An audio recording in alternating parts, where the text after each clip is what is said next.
I'm the nostalgia critic. I remember it so you don't have to. If you saw my review of The Purge, you know that I thought it was... Shut the fuck up! Needing improvement.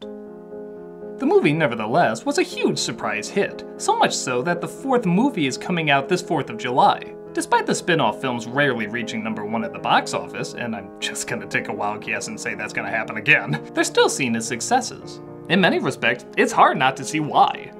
The Purge is a cool idea. One night a year, all crime is legal and people take to the streets to live out their darkest fantasies. Everything from a satirical, exploitive, and political level seems to easily comment on itself. There was just one problem: the first film sucked at it. It took place mostly in one home, it was filled with holes, the characters were weak, and the whole angle of the film seemed to be making the point that we're all just one step away from making this all happen. It's kind of like the people who are saying we're one step away from Handmaid's Tale happening. I feel like there's a few more steps. I hammered in how much the first film was, well, hammered in, coming across as pretentious, forced, and not even much fun on an exploitive level. Except for this guy who played the leader. He was so awesome I gave him a name. I called him Henry, which was technically the boyfriend's name, but he was so pointless I gave his name to this guy. Confused? Don't be! The Purge just works. The undeniable fact is, this is working. And that was one of the biggest problems with the film. The economy is supposed to be better, people's social statuses were supposed to be better, all because of this one day. Because it works. Don't believe me? Science! We are inherently a violent species. The denial of our true selves is the problem. The countrywide catharsis creates psychological stability by letting us release the aggression we all have inside of us. Yeah, how'd that line go in National Lampoon's Vacation again? You must have got manure for your brains. Next you'll be telling me in my Fox Kids review Tony J didn't play the Kingpin. You know, I really shouldn't start sentences with next you'll be telling me. But I'm not here to talk about the first film again, I'm here to talk about the follow-up movies, which, surprisingly, seem to get better with each passing one. I know that sounds strange seeing how the first one was so bad, but with every movie more and more improvements are made, and it's fascinating to analyze them. Now heads up, while I'm not going to go into every detail about the films, particularly the fourth one because it hasn't come out yet by the time I'm reviewing this, there are spoilers that need to be addressed in order for this evaluation to work, so you've been warned. Basically, the Purge movies have gone from high school notice me fiction to legitimately clever commentary with each passing movie. It's almost as if the filmmakers realized the problems with the first film and decided, let's fix them with each flick. Something rarely seen in movie sequels that usually just get worse and worse the more they make. What makes it even more interesting is the first 3 films are written and directed by the same person.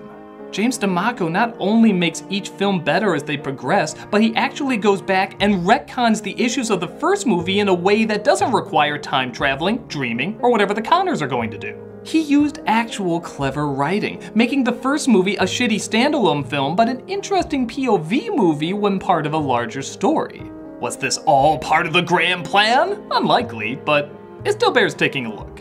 As stated before, the first film is about a family who's satisfied with the Purge until they become victims of blood-hungry teens and even their own neighbors. Though the husband is lost, the rest of the family survives and they even save an innocent man who snuck into their home for safety. The lesson seemed to be the Purge is bad. Big shock. The following film, Purge Anarchy, takes place the next year and follows another group of people. This time though, we're not just stuck in one house, we're allowed to go outside and see how the rest of the area they live in reacts to the Purge. While there's of course psychos everywhere, there's also a resistance group, of which the guy who was hiding in the house in the previous film is a member of. The film focuses not just around these people surviving, but also seeing how other people use this night to their benefit.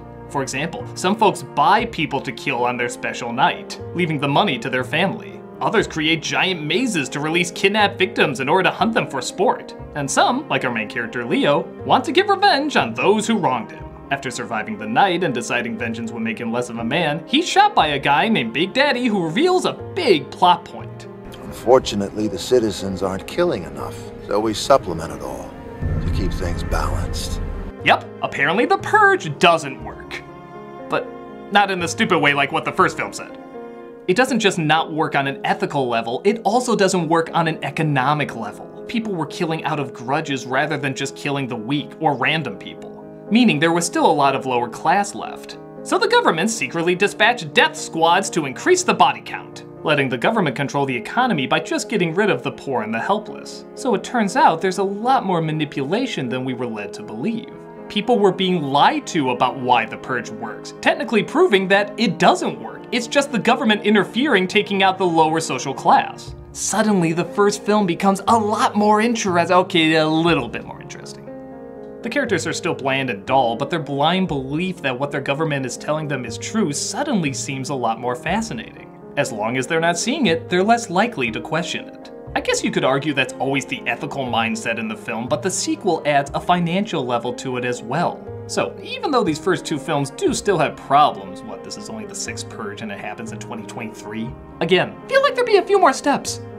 Both of them now suddenly have relevance. And seeing how this is unavoidably a political angle now, that's where the next film goes. Purge election year centers around a senator whose family is killed from the Purge, making this the year and runs a campaign for president to bring the Purge to a close. Not surprisingly, now that these movies reveal the government's manipulation, a lot of people are behind her and she might possibly win. Naturally, there's a lot of people who don't want her to win though, so when the Purge commences, the president makes a change to the rules that now government officials are fair game too.